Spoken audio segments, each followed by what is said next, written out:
எங்களுடைய குடும்பமானது ஆண்டவருடைய ராஜ்ய பணியிலே மிக முக்கியமான இடத்தை பெறுகின்றதா இருக்கின்றது. வெவ்வேறு மிஷன் தலங்களாக இருக்கலாம், பணித்தலங்களாக இருக்கலாம். ஆனால் அதனுடைய ஆரம்ப கல்வியை அல்லது ஆரம்ப அந்த கால அனுபவத்தை நம்முடைய குடும்பத்தின் மூலமாகத்தான் நாங்கள் பெறக்கூடியதா இருக்கு. ஒரு குடும்பத்திலே ஒரு மிஷனரியாக ஆண்டவர் எங்களை வைத்திருந்தால் அந்த இடத்திலே நாங்கள் ஒரு அர்ப்பணியை செய்யக்கூடிய நல்ல ஒரு தருணமாக இருக்கிறது. ஒரு நல்ல ஒரு ஸ்டுவர்ட்ஷிப், ஒரு உக்கிரானத்துவத்தை ஆண்டவர் நம்முடைய கரங்களிலே வைத்து அந்த குடும்பத்திலே ஒரு ஸ்டுவர்ட்ஷிப்பை ஆண்டவர் எதிர்பார்க்கின்றார். ஆகவே அந்த குடும்பத்துக்குள்ளே ரெஸ்பெக்டை கட்டி எழுப்புதல், அதுபோல அந்த குடும்பத்திலே ட்ரஸ்டை கட்டி எழுப்புதல், நம்பிக்கையை கட்டி எழுப்புதல்.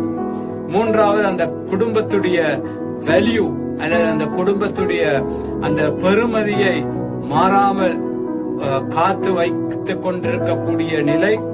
அதுபோல ஒரு டிசிஷன் மேக்கிங் அல்லது தீர்மானத்தை எடுக்கின்ற இந்த விடயங்களிலே ஆண்டவர் நம்மை ஒரு நல்ல ஒரு தலைவனாக நடந்து கொள்ளக்கூடிய சந்தர்ப்பத்தை தருகிறது மாத்திரமல்ல, அந்த குடும்பத்திலே தாக்கத்தை ஏற்படுத்தி கிறிஸ்துவை இந்த உலகத்திலே பிரதிபலிக்கின்ற ஒரு குடும்ப அமைப்பாக எங்களை மாற்ற விரும்புகின்றார்.